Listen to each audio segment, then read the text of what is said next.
Hello guys, I hope आप सब अच्छे होंगे। आज 6 फरवरी है। आज का हम लोग द हिंदू एडिटोरियल आर्टिकल पढ़ेंगे। एक एक लाइन में आपको हिंदी में एक्सप्लेन करूँगा, ठीक है। आप कोई सा भी एग्ज़ाम दे रहे हो, जैसे UPSC CAPF assistant commandant, UPSC CSC, या फिर और कोई एग्ज़ाम जिसमें आपको आंसर राइटिंग लिखना है, या फिर आपके खुद के नॉलेज के लिए, ठीक है, आपको किसी डिबेट में हिस्सा लेना है, किसी के साथ कन्वर्सेशन करनी है, डिस्कशन करनी है, तो ये सेशंस आपको बहुत नॉलेजेबल बना लेंगे, ठीक है। 1 महीने तक इनको फॉलो करो, आपको डिफरेंस दिखेगा। आपके पास आंसर राइटिंग लिखने के लिए बहुत सारे पॉइंट्स होंगे, ठीक है। द हिंदू एडिटोरियल आर्टिकल बहुत से लोग पढ़ाते हैं यूट्यूब पे, लेकिन कोई भी आपको हिंदी में एक एक लाइन को एक्सप्लेन नहीं करेगा। वो आपको पूरा समरी बता देंगे उसमें क्या है, उससे आपका कोई फ़ायदा नहीं होगा, ठीक है। ओरली सुनने से कुछ पता नहीं चलेगा। आप एक बार मेरे से पढ़ो, उसके बाद जाके खुद इसको एक बार रीड करो। आप 5-10 मिनट में इसको समझ लोगे। ऐसे अगर आप बैठोगे तो आपको 2-3 घंटा लग जाएगा, ठीक है। तो प्लीज़ यार, अगर आपको समझ में आता है, चैनल को सब्सक्राइब करना, बेल आइकॉन को दबा देना, ताकि जब भी मैं नया वीडियो डालूँ तो नोटिफिकेशन आ जाए। बेल आइकॉन को पक्का दबाना, नहीं तो फिर आपको नोटिफिकेशन नहीं आएगा। सब्सक्राइब करना, लाइक करना, शेयर करना और कमेंट पक्का करना, क्योंकि वो मोटिवेट करता है नेक्स्ट वीडियो बनाने के लिए। तो एक हल्का सा कमेंट करने में आपको कुछ नहीं जाएगा, अगर आपको समझ में आया। ऐसे तो नहीं है ज़रूरत करने की, ठीक है। तो अभी हम लोग स्टार्ट करते हैं। आज का एडिटोरियल मोस्ट इंपॉर्टेंट है, ठीक है। क्या लिखा हुआ है? India's just energy transaction is more than a cold story. अब ट्रांजेक्शन क्या होता है? मतलब बदलाव आना, किसी एक चीज़ से दूसरी चीज़ की तरफ जाना। तो इंडिया की जो एनर्जी ट्रांजेक्शन हो रही है, मतलब इंडिया जो भी पहले कोल वगैरह इस एनर्जी पे ज़्यादा डिपेंड करता था, अब इंडिया रिन्यूएबल सोर्सेज की तरफ जा रहा है। पहले नॉन फॉसिल फ्यूल्स की से इंडिया इलेक्ट्रिसिटी वगैरह जनरेट करता था, पावर। अब कहाँ जा रहा है इंडिया? रिन्यूएबल एनर्जी की तरफ जा रहा है, ठीक है। तो इसमें क्या लिखा हुआ है? India just energy transaction is more than A cold story. मतलब सिर्फ कोयले के ऊपर डिपेंड नहीं करता है इंडिया का एनर्जी ट्रांजेक्शन, इसमें और भी बहुत सारे फैक्टर हैं जो कि इन्वॉल्व हैं, ठीक है। सिर्फ कोल के इर्द गिर्द इन्वॉल्व नहीं है हमारा एनर्जी ट्रांजेक्शन, इसका ये मतलब है। अब इसमें क्या लिखा हुआ है हम लोग समझते हैं। एक नोटबुक लेके बैठना, क्योंकि मैं डिफ़िकल्ट वर्ड मीनिंग बताऊंगा, उनको आप नोट करते जाना। तो अभी हम लोग स्टार्ट करते हैं। Just Energy Transaction Partnership is emerging as the key mechanism for multilateral financing by developed countries to support an energy transaction in developing countries. तो जस्ट एनर्जी ट्रांजेक्शन पार्टनरशिप क्या है मैं आपको बता देता हूँ। ये पार्टनरशिप हुई थी 197 कंट्रीज़ के बीच। ये एक ग्लासगो क्लाइमेट पैक्ट हुआ था, ठीक है। तो ये कहाँ हुआ था? यूएन क्लाइमेट चेंज कॉन्फ्रेंस में हुआ था, COP26 में, 13 नवंबर 2021 को, ठीक है। तो इनका मेन गोल क्या था कि जो हमने क्या करना है, एनर्जी ट्रांजेक्शन करना है। मतलब हमने फॉसिल फ्यूल से जो हम लोग एनर्जी प्रोड्यूस करते हैं, जो काफ़ी ज़्यादा पोल्यूशन क्रिएट करता है, उसको छोड़ के हम लोग रिन्यूएबल एनर्जी की तरफ जाएंगे। जैसे सोलर एनर्जी हो गया, विंड एनर्जी हो गया, ठीक है। तो इसमें ये बोला गया था। तो अब इसके बारे में मैंने आपको बता दिया। तो ये क्या है? Is emerging as the key mechanism for multilateral financing. अब मल्टीलैटरल फाइनेंसिंग क्या होती है? किसी मतलब बहुत सारी कंट्रीज़ मिलके क्या करती हैं, पैसा देती हैं छोटी कंट्रीज़ को, ताकि वो डेवलपमेंट कर सकें, उसको बोलते हैं मल्टीलैटरल फाइनेंसिंग। तो ये जो GETP है ना, एनर्जी ट्रांजेक्शन पार्टनरशिप, ये एक मतलब एक की बन के उभर रहा है, जो क्या करता है, मल्टीलैटरल फाइनेंसिंग प्रोवाइड करता है बाय डेवलप्ड कंट्रीज़। जो डेवलप्ड कंट्रीज़ हैं वो पैसा प्रोवाइड करती हैं या फिर लोन प्रोवाइड करती हैं to support an energy transaction in developing countries, ताकि जो डेवलपिंग कंट्रीज़ है, जैसे इंडिया हो गया, छोटी मोटी कंट्रीज़, वो क्या कर सकें। मतलब इंडिया के बारे में बात नहीं कर रहा हूँ, छोटी मोटी कंट्रीज़, मतलब जो अभी डेवलपिंग कंट्रीज़ हैं, डेवलपिंग स्टेज में है, वो क्या करें, उसको मतलब एनर्जी ट्रांजेक्शन की तरफ जा सकें, उसको सपोर्ट करने के लिए, ठीक है। This has taken on particular significance following the insertion of the phrase phase down, ठीक है। तो this has taken on particular significance, मतलब जो JAT ग्रुप बना है ना, ये एक पर्टिकुलर सिग्निफिकेंस, पर्टिकुलर फ़ायदे के लिए बना है। किसके फ़ायदे के लिए? Following the insertion of phrase phase down. Phase down का क्या मतलब होता है? मतलब रिडक्शन करना of coal in the Glasgow pact. तो ये किसके लिए बना है? कोल की जो मतलब कोल की जो प्रोडक्शन होती है ना, उसको कम करने के लिए बना है। और ये कहाँ बना था? JAT ग्लासगो पैक्ट में। मैंने आपको पहले ही बता दिया था, जो ग्लासगो पैक्ट हुआ था UN का, जो कि क्लाइमेट चेंज के ऊपर था, COP26 2021 में हुआ था। After south Africa, Indonesia and Vietnam, India is considered the next candidate for JAT partnership. जो साउथ अफ्रीका और इंडोनेशिया है और जो वियतनाम है, वो अभी रिसेंटली J80 का मेंबर बना है और इंडिया को नेक्स्ट कंसीडर किया जा रहा है कि इंडिया नेक्स्ट मेंबर होगा J80 का। India G20 presidency could potential be an opportunity moment to fork a deal. Fork का मीनिंग लिखिए आप। फॉर्क का मीनिंग क्या होता है? मेक, मतलब मेक ए डील। तो इंडिया भी क्या है, G20 की प्रेसिडेंसी कर रहा है इंडिया, तो could potentially be an opportunity. Opportunity का मतलब होता है एक, मतलब अपॉर्चुनिटी है इंडिया के पास कि इंडिया क्या कर रही है, इस डील को मतलब साइन कर सके, ठीक है। How ever India must develop a coherent domestic just energy transaction. लेकिन इंडिया को क्या करना पड़ेगा, एक मतलब कोहेरेंट का मतलब होता है क्लियर, ये भी लिख सकते हो आप। एक डोमेस्टिक एनर्जी स्ट्रेटजी बनानी पड़ेगी in order to negotiate a financing deal that addresses unique set of social economic challenges. मतलब इस डील को साइन करने से पहले जो एक फाइनेंशियल मतलब डील है, जो क्या करेगी, इंडिया के जो सोशल इकोनॉमिक चैलेंजेस है ना, वो काफ़ी सारे फेस करने पर मतलब जो कि मतलब एड्रेस कर रही है जिसको ये डील। तो इसको एड्रेस करने के लिए इंडिया ने क्या करना पड़ेगा, एक स्ट्रैटेजी बनानी पड़ेगी।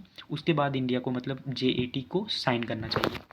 So what would be A J80 strategy for India look like. तो इंडिया के लिए जो J80 स्ट्रैटेजी है वो कैसी होनी चाहिए, किसी भी एग्जाम में आ सकता है। What can India offer and seek from में मल्टीलैटरल J80 पार्टनरशिप। तो इंडिया क्या ऑफर कर सकता है और क्या ले सकता है जो मल्टीलैटरल J80 पार्टनरशिप है, हम लोग इसके बारे में डिस्कस करेंगे। उसके बाद है इश्यूज दैट कंसर्न ट्रांजैक्शन। मतलब यहाँ पे कंसर्न के बहुत सारे मीनिंग होते हैं। कंसर्न का मतलब होता है चिंता करना या फिर विचार करना, और या फिर होता है संबंधित, मतलब रिलेटेड। यहाँ पे इसको कैसे यूज़ किया द हिंदू ने, मतलब कंसर्न मतलब related. Issues that related to transaction, मतलब क्या क्या इशू आ सकते हैं अगर इंडिया ट्रांजैक्शन करेगा from fossil fuels to non renewable sources of energy, ठीक है। Energy transactions could give rise to intergenerational and spatial equity concerns. तो अभी क्या क्या मतलब इंडिया को कंसर्न मतलब चीज़ें देखनी पड़ेंगी, मतलब जो इफ़ेक्ट कर सकती हैं, क्या हो सकता है। इंट्रा जनरेशनल, इंट्रा जनरेशनल का मीनिंग लिखिए आप। इंट्रा जनरेशन का क्या मतलब होता है, between rich and poor of present time, ठीक है।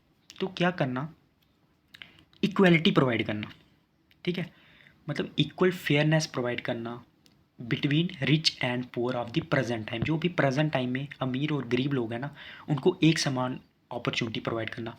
अब ये कैसे कंसर्न होगा, मतलब एक चिंता का विषय होगा जो इफेक्ट कर मतलब इफेक्ट हो सकता है एनर्जी ट्रांजैक्शन से।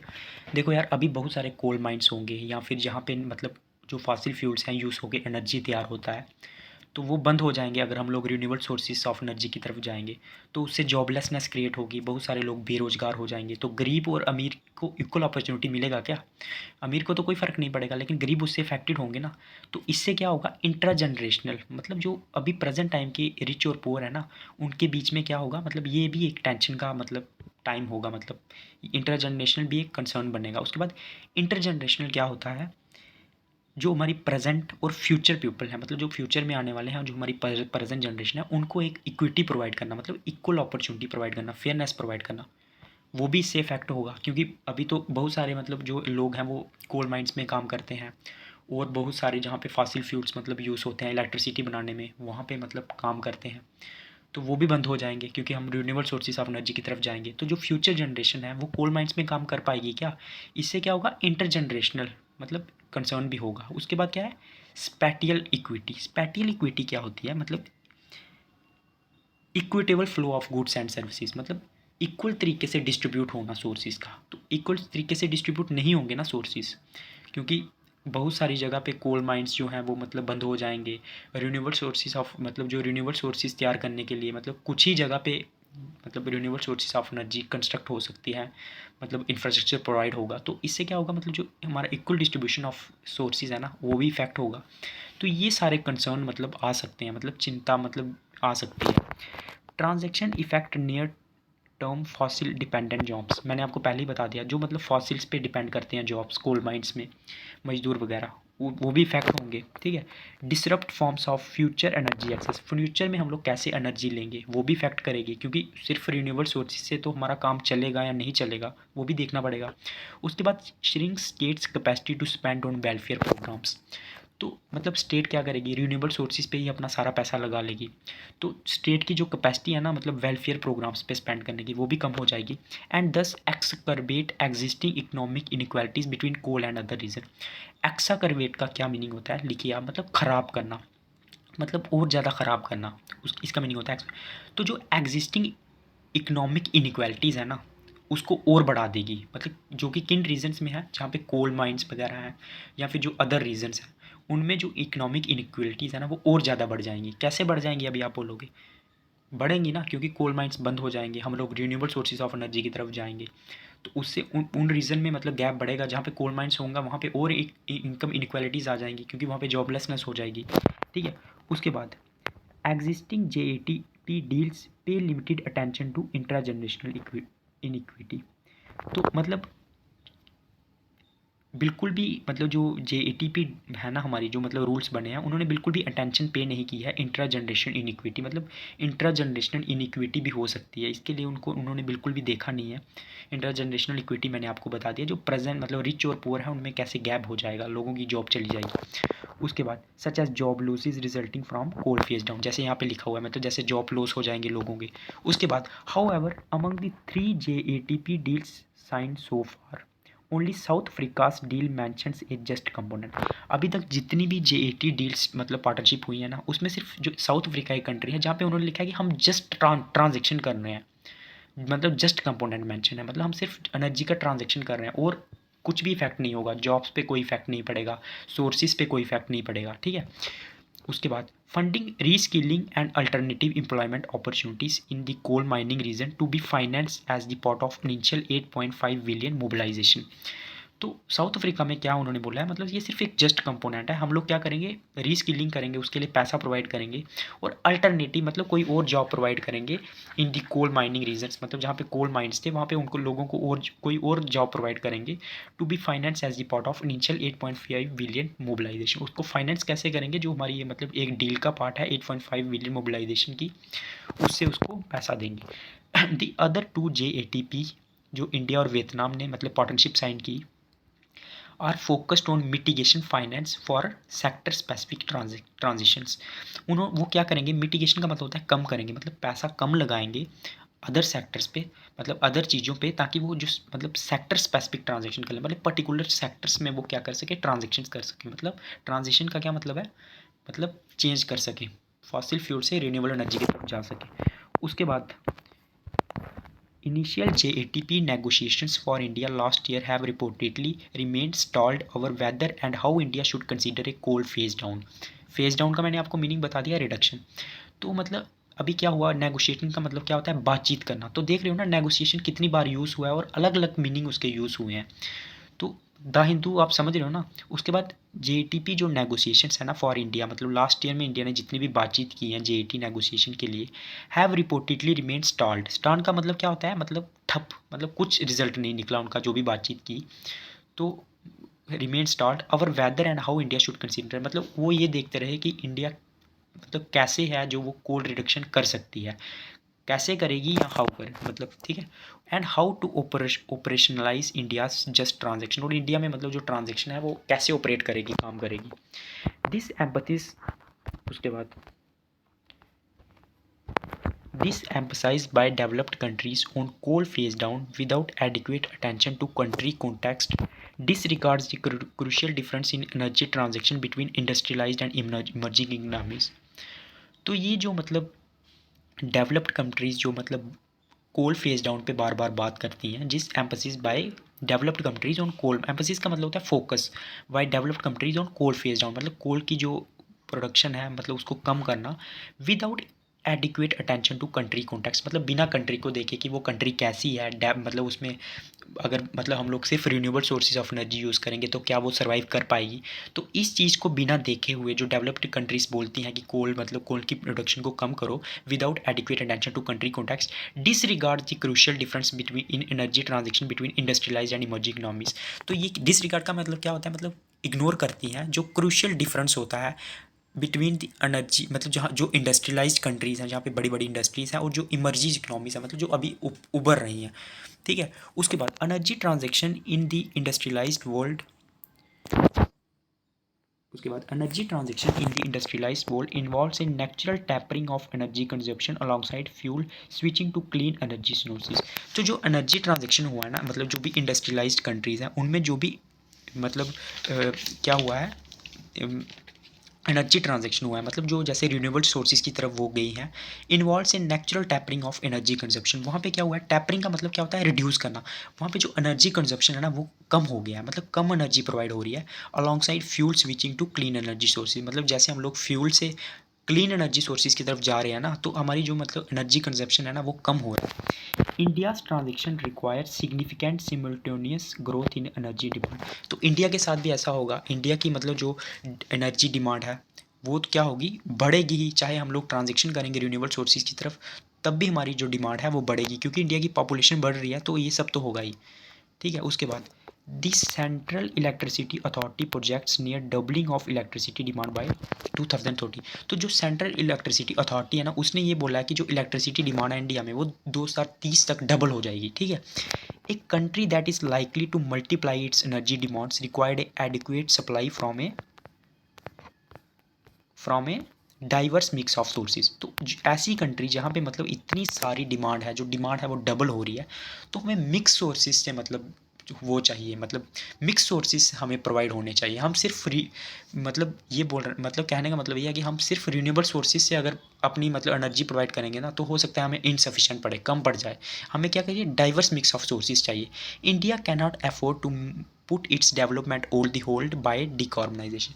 मतलब इंडिया जो अपनी डेवलपमेंट है ना उसको मतलब होल्ड नहीं कर सकता, मतलब उसको मतलब क्या होल्ड का क्या मतलब होता है, होल्ड का मतलब तो समझ रहे हो ना, मतलब अभी सुरक्षित नहीं रख सकता। इंडिया को अपनी डेवलपमेंट को आगे बढ़ाना ही है बाय डिकार्बनाइजिंग। चाहे इंडिया डिकार्बनाइज कर रहा है, मतलब चाहे कार्बन का एमिशन कम कर रहा है, लेकिन इंडिया को अपनी डेवलपमेंट को रोक नहीं सकता, होल्ड पे नहीं कर सकता। The path to a clean energy quest. Quest का मतलब लिखिए आप, क्वेस्ट का मतलब होता है खोज। तो इंडिया का जो पाथ है मतलब क्लीन एनर्जी तरफ जाने के लिए वो क्या है, ये हम इस अब हेडिंग में पढ़ेंगे। India has signals a commitment to clean energy with ambitious targets like 500 gigawatt of non fossil including 450 gigawatt of renewable energy capacity addition and 43% renewable energy purchase obligation by 2040। ठीक है, तो इंडिया ने क्या signal किया है, commitment ली कि India की जो मतलब क्लीन एनर्जी विद एम्बिशियस, मतलब एक एम्बिशियस टारगेट रखा, लाइक कौन सा, 5 gigawatt of non fossil fuel. मतलब इंडिया क्या करेगी, 5 gigawatt of non fossil fuel use करेगी including 450 gigawatt of renewable energy, और 450 गीगावाट रिन्यूएबल एनर्जी यूज़ करेगी। उसके बाद कैपेसिटी एडिशन, मतलब ये इतना एडिशन करेगी अपनी मतलब नॉन फॉसिल फ्यूल्स में, रिन्यूएबल एनर्जी में, and 43% renewable energy purchase obligation by 2030। Obligation का क्या मतलब होता है, मतलब प्रॉमिस, मतलब या फिर ड्यूटी। तो क्या करेगी इंडिया, मतलब इंडिया ने जो मतलब प्रॉमिस किया था कि 43% जो रिन्यूएबल एनर्जी है वो परचेज करेगी बाय 2030 तक। ठीक है, तो ये इंडिया ने स्टेप्स लिए हैं या फिर अपने टारगेट रखे हैं। These targets are supported through complementary policy and legislative mandate. तो ये जो मतलब जो इंडिया के टारगेट है ना, वो हम लोग किस तरह से सपोर्ट कर रहे हैं, पॉलिसीज़ बना के, जो लेजिस्लेटिव पॉलिसी जैसे एनर्जी कंजर्वेशन अमेंडमेंट मिशन है, उसके बाद नेशनल ग्रीन हाइड्रोजन मिशन है, उसके बाद फिजिकल इंसेंटिव जो हम लोग प्रोवाइड करते हैं, जो मतलब ग्रीन एनर्जी पे काम करते हैं, उसके बाद and market mechanism upcoming national carbon market, मतलब जो नेशनल कार्बन मार्केट है उस पर हम जो जो काम कर रहे हैं। तो ये सब क्या करके हम लोग क्या कर रहे हैं, अपने जो मतलब ये गोल्स हैं इनको पूरा करने की कोशिश कर रहे हैं, मतलब रिन्यूएबल एनर्जी की तरफ जाने की कोशिश कर रहे हैं। This intervention shows India serious efforts eight energy transaction. मतलब ये सारे जो स्टेप्स लिए हैं इंडिया ने, क्या स्टेप्स लिए हैं इंडिया ने, मतलब हम लोग रिन्यूएबल एनर्जी की तरफ जा रहे हैं, रिन्यूएबल एनर्जी और अपनी जो मतलब नॉन फॉसिल फ्यूल है उनको यूज़ कर रहे हैं, उसके लिए हम लोग इंसेंटिव प्रोवाइड कर रहे हैं, स्कीम्स प्रोवाइड कर रहे हैं, गवर्नमेंट स्कीम्स आ रही हैं। तो ये सारे जो स्टेप्स हैं ना, ये शो करते हैं कि इंडिया एक सीरियस एफर्ट लगा रही है एनर्जी ट्रांजेक्शन करने के लिए। But additional supplement measures are needed for the coherent J80 energy. Coherent का मीनिंग मैंने आपको बता दिया, क्लियर। तो लेकिन इंडिया को क्या है चाहिए, सप्लीमेंट्री, मतलब और भी बहुत सारे मेजर चाहिए अगर इंडिया को मतलब अपनी जो J80 स्ट्रैटेजी है ना उसको कामयाब बनाना है। उसके बाद here are 3 sets of action that could further expedite India's energy transaction while also addressing domestic development priorities and justice and equity concerns. तो अब जिसने ये आर्टिकल लिखा है ना उसने आपको सोल्यूशन बताया है कैसे इंडिया जो है अपनी सस्टेनेबल डेवलपमेंट मतलब अचीव कर सकती है, डिकार्बनाइजेशन कर सकती है। तो उसने 3 उसके उपाय बताए हैं। ठीक है, that could further expedite. Expedite का क्या मीनिंग होता है, मतलब उसको फास्ट करना। एक्सपीडाइट का मीनिंग होता है फास्ट, तो आप इसको नोट कर सकते हो। जो एनर्जी है, इंडिया की एनर्जी ट्रांजेक्शन है, उसको फास्ट करेगी। उसने वो 3 उपाय बताए हैं। और while also addressing domestic deployment priorities, मतलब और उसने क्या किया, डोमेस्टिक ये सब मतलब उपाय बताते हुए उसने जो हमारी डोमेस्टिक डेवलपमेंट प्रायोरिटीज़ हैं और जो जस्टिस है और जो इक्विटी कंसर्न है उनको देख के ये उपाय बनाए हैं। ठीक है, अब इसमें क्या है हम लोग पढ़ते हैं। पेपर मतलब आंसर राइटिंग में लिखने के लिए आप इसको मतलब ध्यान से पढ़ना। तो पहला उपाय क्या है, acceleration in renewable energy deployment rates to match the pace of demand growth is critical to India's JAT. तो जो इंडिया की रिन्यूएबल सोर्सेज एनर्जी डिप्लॉयमेंट है, डिप्लॉयमेंट का क्या मतलब है, मतलब तैनाती है। जो रेट है ना उसको क्या करना पड़ेगा, मैच करना पड़ेगा, मतलब जितनी डिमांड है उसके साथ उसको मैच करना पड़ेगा, उतने रिन्यूएबल एनर्जी सोर्सेज लाने पड़ेंगे। While renewable energy deployment has outpaced coal in recent year in 2021 and 2022। Outpace का क्या मतलब होता है, पीछे छोड़ना, मतलब जो रिन्यूएबल सोर्सेज है ना इंडिया के, जो मतलब यूज़ करती है इंडिया, उसने पीछे छोड़ दिया। इवन कोल से ज़्यादा इंडिया क्या कर रही है, रिन्यूएबल एनर्जी डिप्लॉय कर रही है। ठीक है, ये 2021 और 22 का डेटा है। Coal power serve 1/3 of the new demand. और जो मतलब कोल है ना वो सिर्फ मतलब 3 का एक हिसाब है जो न्यू डिमांड का पूरा करती है। Meeting India's 2030 target requires accelerating non fossil capacity addition from 16 gigawatt a year in 2022 to 75 gigawatt a year by 2030। तो इंडिया को अगर जो मतलब अपने टारगेट रखे हैं उनको पूरा करना है, तो इंडिया को क्या करना पड़ेगा, जो नॉन फॉसिल फ्यूल्स है ना उनको 16 गीगावाट से 75 गीगावाट तक बढ़ाना पड़ेगा हर ईयर। ठीक है, it 22% year on the growth, मतलब 22% हर ईयर में बढ़ाना पड़ेगा। Despite sustained efforts India meets it's 2022 target for 175 gigawatt. तो इंडिया ने मतलब इतने सारे एफर्ट लगाने के बावजूद भी अपना जो 2022 का इंडिया का टारगेट था उसको मिस कर दिया था। ठीक है, the gap is largely in decentralize deployment. मतलब डिसेंट्रलाइज का मतलब होता है जो ज़मीन पे है, मतलब ज़मीनी हालात। तो मतलब अगर हम लोग मतलब अगर ज़मीनी स्तर पे बात करें ना तो ये गैप और भी ज़्यादा है, मतलब और भी ज़्यादा इंडिया पीछे रह गई है, which is more promising for acceleration. ठीक है, जो कि मतलब हम इंडिया की एक्सेलरेशन मतलब तेज़ी के लिए नॉन फॉसिल फ्यूल की तरफ बहुत ज़्यादा ज़रूरी है। उसके बाद we suggest two complementary paths to accelerate renewable energy deployment that can have significant development co-benefits। तो वो मतलब दो हमें मतलब कॉम्प्लीमेंट्री उपाय बता रहा है जो हमें लेने चाहिए, जो मतलब सिग्निफिकेंट हमें डेवलपमेंट प्रोवाइड करेंगे, बेनिफिट प्रोवाइड करेंगे। तो अब इसने क्या बताया है वो हम लोग देखते हैं। A low hanging option is shifting energy demand pattern in a way that enable faster renewable energy capacity addition। तो मतलब हमें अपनी जो एनर्जी है ना उसको इस तरीके से शिफ्ट करना पड़ेगा कि हमारी जो रिन्यूएबल एनर्जी है ना, कैपेसिटी है ना, उसको वो ज़्यादा से ज़्यादा यूज़ हो सके। जैसे सोलराइजेशन ऑफ एग्रीकल्चर इलेक्ट्रिसिटी, तो जितनी भी मतलब इलेक्ट्रिसिटी प्रोवाइड होती है ना मतलब एग्रीकल्चर का काम करने के लिए, वो सोलर एनर्जी के थ्रू प्रोवाइड करनी चाहिए, उससे रिन्यूएबल एनर्जी की जो है वो ज़्यादा यूज़ होगी। Electrification of diesel powered micro small and medium enterprises, तो यहाँ पे भी डीजल यूज़ होता है ना इंडस्ट्री में, वहाँ पे इलेक्ट्रिफिकेशन मतलब इलेक्ट्रिक की चीज़ें यूज़ होनी चाहिए। इससे भी क्या होगा, हमारी रिन्यूएबल एनर्जी ज़्यादा यूज़ होगी। And decentralized renewable energy for residential cooking and heating. और हमें क्या करना चाहिए, मतलब डिसेंट्रलाइज मतलब जितने भी गाँव के देहात के लोग हैं, ज़मीनी स्तर के जो लोग हैं उनको क्या करना चाहिए, वहाँ पे भी क्या होना चाहिए, रिन्यूएबल एनर्जी यूज़ होनी चाहिए कुकिंग के लिए, हीटिंग के लिए।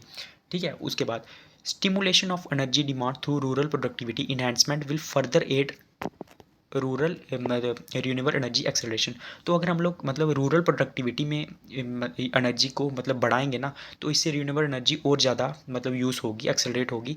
As well as help to address the rural urban economic divide. और जो रूरल अर्बन मतलब डिवाइड है ना उसको भी मतलब हेल्प करेगा, एड्रेस करेगा।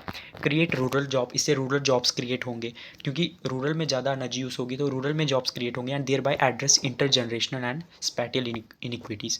तो जो इंटर जनरेशन मैंने आपको बता दिया, जो रिच और पुअर का सॉरी जो मतलब प्रेजेंट और फ्यूचर के बीच में इक्वल अपॉर्चुनिटी प्रोवाइड करना है वो भी दूर होगा इससे। और जो स्पैटियल इनिक्वालिटीज़ है मतलब इक्वल डिस्ट्रीब्यूशन ऑफ एनर्जी होना चाहिए, गांव हो शहर हो, वो भी कम होगा। इनिक्विटीज़ हैं जो मतलब उसमें डिफरेंसेस है वो भी कम होगा। उसके बाद ये पहला इसने उपाय बताया। पहले उपाय में इसने क्या बताया कि हमें मैक्सिमम रिन्यूएबल एनर्जी का यूज़ करना है। मतलब हमें मतलब बड़ी बड़ी इंडस्ट्रीज़ हो गई, मतलब माइक्रो स्मॉल इंटर, वहाँ पे इलेक्ट्रिफिकेशन करना है, मतलब रिन्यूएबल एनर्जी से जो इलेक्ट्रिसिटी आती है उसका यूज़ करना है। बाकी और हमें मतलब हर चीज़ में क्या करना है, रिन्यूएबल एनर्जी को बढ़ावा देना है। सोलराइजेशन मतलब जो हम एग्रीकल्चर के लिए इलेक्ट्रिसिटी यूज़ करते हैं वहाँ पे हमने क्या करना है, सोलर एनर्जी का यूज़ करना है। तो इससे क्या होगा, हम लोग मतलब कार्बन एमिशन है उसको कम कर सकते हैं और अपना गोल अचीव कर सकते हैं। अब दूसरा क्या बताया इसने, second, domestic manufacturing of clean energy components is critical to sustain JAT. तो जो डोमेस्टिक मैन्युफैक्चरिंग होता है ना क्लीन एनर्जी का, उसको भी हमें बढ़ावा देना पड़ेगा। बिल्ड एनर्जी सेल्फ सफिशिएंसी, से हमारी जो सेल्फ सफिशिएंसी है वो बढ़ेगी। And tap the green jobs promise of 21st century energy. और टैप का क्या मतलब होता है, टच करना। तो इससे क्या होगा, हमारा जो गोल है ना 21st सेंचुरी का, कि हम लोग क्या करेंगे, ग्रीन जॉब्स प्रोवाइड करेंगे, मतलब जो पोल्यूशन फ्री हो वो भी पूरा होगा। उसके बाद, while India has recognize the importance of domestic manufacturing, the challenge is in achieving cost competitiveness. ठीक है, तो हालांकि इंडिया जो है मतलब डोमेस्टिक मार्केट को प्रमोट करती है, डोमेस्टिक मार्केट को प्रमोट करती है ना, अभी ये भी चला था ना, आत्मनिर्भर बनो, डोमेस्टिक की चीज़ें अपनाओ। The challenge is in achieving cost competitiveness, मतलब लेकिन इंडिया क्या करती है, कॉस्ट कॉम्पिटिटिवनेस को अचीव नहीं कर पाती है। अब कॉस्ट कॉम्पिटिटिवनेस क्या होता है, अब चाइना जो मतलब प्रोडक्ट लाती है ना इंडिया में, जितने सस्ते में वो बेच पाती है ना, इंडिया का जो डोमेस्टिक प्रोडक्ट है ना, इंडिया उसको उतने सस्ते में नहीं बेच पाती, क्योंकि इंडिया में रॉ मटेरियल महंगा है, महंगा प्रोडक्ट बनता है इंडिया में। तो इंडिया मतलब डोमेस्टिक मार्केट को तो प्रमोट करती है, लेकिन जो कॉस्ट कॉम्पिटिटिवनेस है, मतलब जैसे चाइना में जितना सस्ता मिल रहा है इंडिया में उसके मतलब आधा भी नहीं मिलता है। तो फिर कॉस्ट कॉम्पिटिटिवनेस नहीं होगी तो लोग डोमेस्टिक मार्केट से क्यों खरीदेंगे, क्योंकि गरीब लोग कहाँ से खरीदेंगे यार।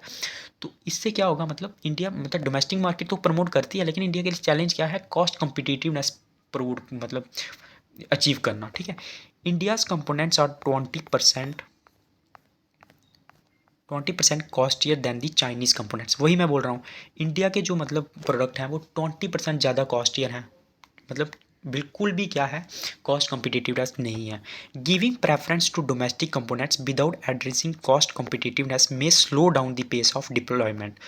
मतलब अगर हम लोग सिर्फ डोमेस्टिक मार्केट मतलब प्रमोट करने की कोशिश करेंगे, हम अपने देश में चीज़ें बनाएंगे, लेकिन कॉस्ट कम्पिटिटिवनेस पे ध्यान ही नहीं देंगे, अगला बंदा मतलब इतनी सस्ती चीज़ बेच रहा है, आप इतनी महंगी बेच रहे हो, तो लोग कहाँ से खरीदेंगे। तो ये क्या करेगा, हमारी जो पेस है ना डिप्लॉयमेंट की उसको कम ही करेगा। ठीक है, the way around this is to negotiate access to markets outside India as a part of JET partnership. तो जो हम जिस चीज़ की बात कर रहे हैं ना, the way around this is to negotiate. Negotiate का यहाँ पे क्या मतलब यूज़ किया गया, नेगोशिएट का ये तीसरा मीनिंग हो गया, सेल करना, प्रोडक्ट को सेल करना, ये भी नेगोशिएट का मीनिंग होता है। तो ये जब हम बात कर रहे हैं ना, ये हम किस लिए कर रहे हैं, ताकि जो इंडिया क्या कर सके, negotiate access to market outside India, मतलब जो आउटसाइड इंडिया अपना प्रोडक्ट को मार्केट को मतलब बेच सके। ठीक है, as part of JET partnership, और मतलब JET पार्टनरशिप का मतलब पार्टनरशिप करने के बाद, to reduce the cost gap through economies of scale, ताकि जो इंडिया की जो कॉस्ट है ना, मतलब जो प्रोडक्ट बनाने की कॉस्ट है उसको कैसे अचीव कर सकती है इंडिया, मतलब कम कैसे कर सकती हैं। इंडिया में भी जो प्रोडक्ट है वो बहुत महंगा बन रहा है, महंगा बन रहा है, तो चाइनीज़ प्रोडक्ट सस्ता बनता है तो वो बिक जाता है। ठीक है, तो ये किसके थ्रू इंडिया जो अपनी कास्ट गैप है उसको कम कर सकती है, तो इकनॉमीज ऑफ स्केल, मैं पहले भी पढ़ा चुका हूँ ये, तो मतलब 4-5 दिन पहले ये आर्टिकल आया था। इकनॉमीज ऑफ स्केल क्या होता है, किसी भी प्रोडक्ट की कास्ट मतलब जो बनाने की कॉस्ट होती है उसको कम करना, उसको बल्क में प्रोड्यूस करके। अगर आप कोई चीज़ बल्क में प्रोड्यूस करोगे तो उसकी जो मतलब बनाने की कास्ट है वो कम हो जाएगी। अब कैसे होगी मैं आपको बताता हूँ।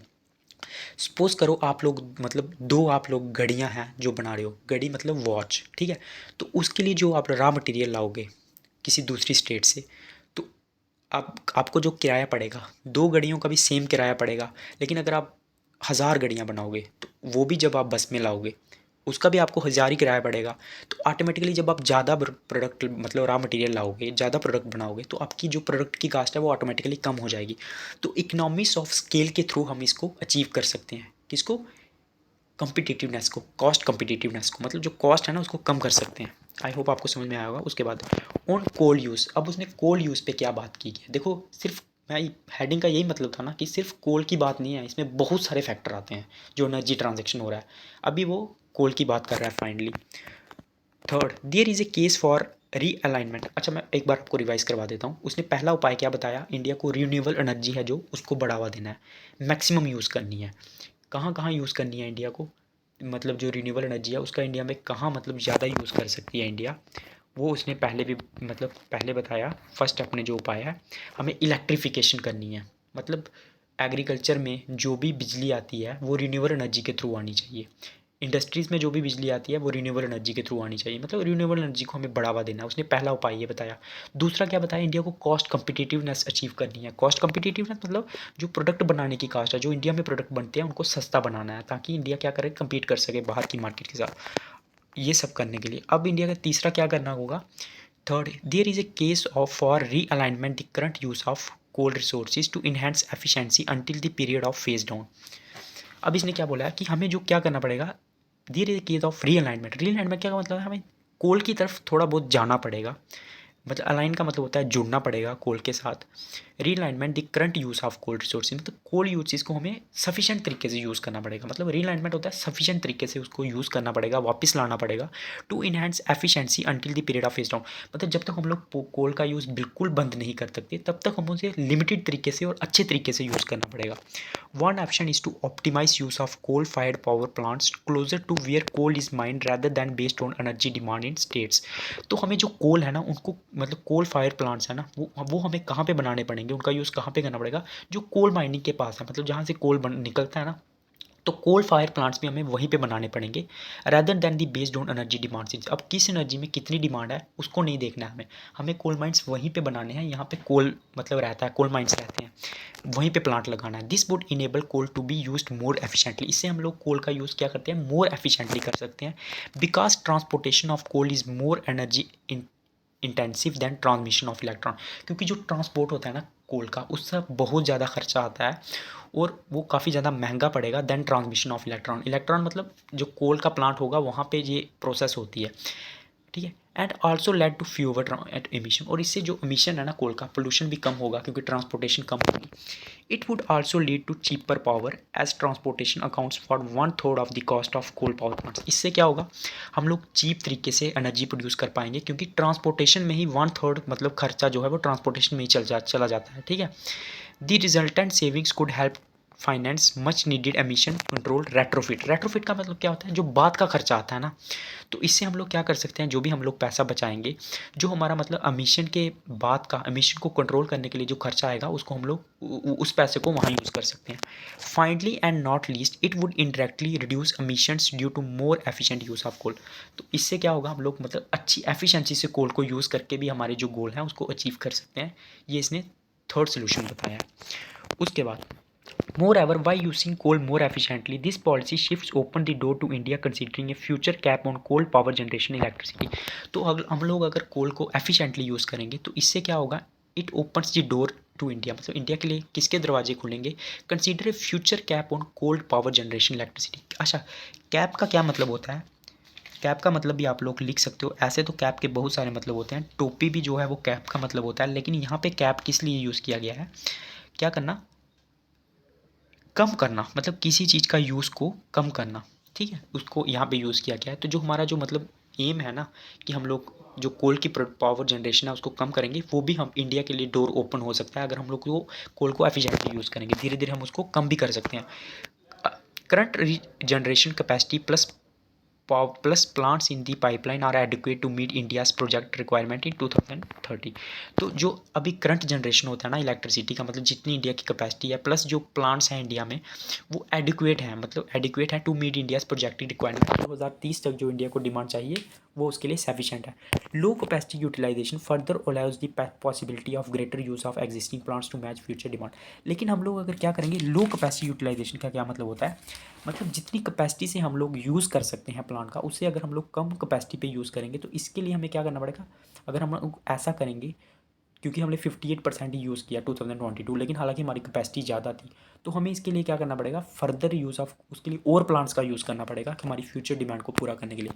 While leading to cheaper and more efficient power, the coal realignment proposed here helps address energy security concerns।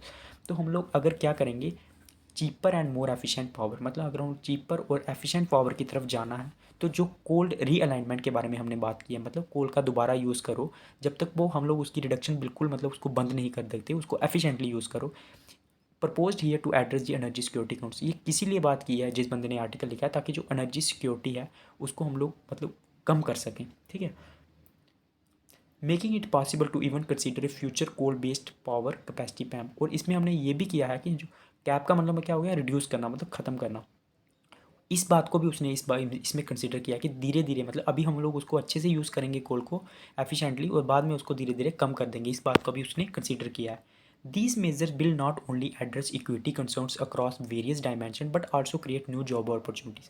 तो अगला हम लोग इस तरीके से मतलब यूज़ करेंगे जो 3 उसने मेजर बताए हैं।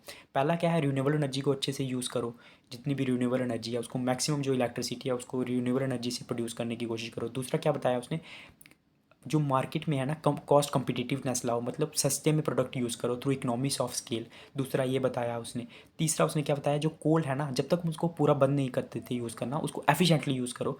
अगर हम लोग these measures will not only address equity concern, इससे सिर्फ जो इक्विटी कंसर्न है मतलब जो इक्वल अपॉर्चुनिटी प्रोवाइड करना सबको, वो भी हम लोग देख सकेंगे across various dimension but also create new job. इससे जो न्यू जॉब अपॉर्चुनिटीज़ भी प्रोवाइड होंगी, achieve emissions reduction and prepare the country for deeper decarbonisation through a future coal. इससे हम लोग क्या करेंगे, प्रिपेयर करेंगे अपनी कंट्री को मतलब डिकार्बोनाइजेशन करने के लिए, मतलब कार्बन का यूज़ कम करने के लिए through a future coal phase down, ठीक है। However as been stressed by many, the investment requirements for this transaction are beyond the means of domestic mobilization for various developing countries। mobilization का क्या meaning होता है, मतलब sources resources है ना जो उनको इकट्ठा करना। तो मतलब आगे उसने क्या बोला है, as has been stressed by many, मतलब बहुत लोगों ने ऐसा बोला है। The investment requirements for this transaction, मतलब जितनी इन्वेस्टमेंट चाहिए ये सब ट्रांजेक्शन करने के लिए, और beyond the means of domestic mobilization, मतलब जितने सोर्सेज हमारे पास अभी है ना उससे बहुत ज़्यादा चाहिए, ठीक है, फॉर डेवलपिंग कंट्रीज़, खासकर डेवलपिंग कंट्रीज़ के लिए। Any future JETP deal must consider this broader framework for financing and supporting and energy transaction. तो जो भी JETP मतलब डील है ना उसको ये सब कंसीडर करना पड़ेगा कि डेवलपिंग कंट्रीज़ के लिए ये सब इतना आसान नहीं है, ठीक है। उसके लिए उसको अच्छी फाइनेंसिंग चाहिए and supporting and energy transaction, ठीक है। उसके बाद with India holding the G20 presidency, मतलब इंडिया के पास अभी G20 प्रेसिडेंसी है, it is an opportunity to at hand to negotiate a deal for itself. India मतलब अभी डील कर सकती है, JET पार्टनरशिप कर सकती है, while also shaping international cooperation on just energy transaction. और इंडिया क्या कर सकती है, इंटरनेशनली भी मतलब कॉपरेशन सहयोग प्रोवाइड कर सकती है जो एनर्जी ट्रांजेक्शन के लिए, ठीक है। आई होप आपको समझ में आया होगा। अब आप इसको मतलब इसमें किस चीज़ में बात की है, जो एनर्जी ट्रांजेक्शन मतलब हम जो हमारे फॉसिल फ्यूल्स हैं उसको छोड़ के हम जो रिन्यूएबल सोर्सेज एनर्जी की तरफ जा रहे हैं ना उसके बारे में बात की है, उसके क्या इफ़ेक्ट पड़ेंगे, कैसे हम लोग एफिशिएंटली मतलब डिकार्बोनाइजेशन जो हमारे टारगेट हैं उसको अचीव कर सकते हैं, उसके सोल्यूशन भी बताए हैं उसने 3, ठीक है। आई होप आपको समझ में आया होगा। अगर आपको समझ में आया, जिसने भी ये वीडियो पूरा देखा है वो प्लीज़ कमेंट करेगा, सब्सक्राइब करेगा और बेल आइकॉन दबाएगा ताकि आपको नोटिफिकेशन मिल जाए जब मैं नया वीडियो डालूँ। कमेंट पक्का करना और ज़्यादा से ज़्यादा शेयर लाइक करना। आपका कोई सजेशन हो कमेंट बॉक्स में लिखना। ओके, जय हिंद।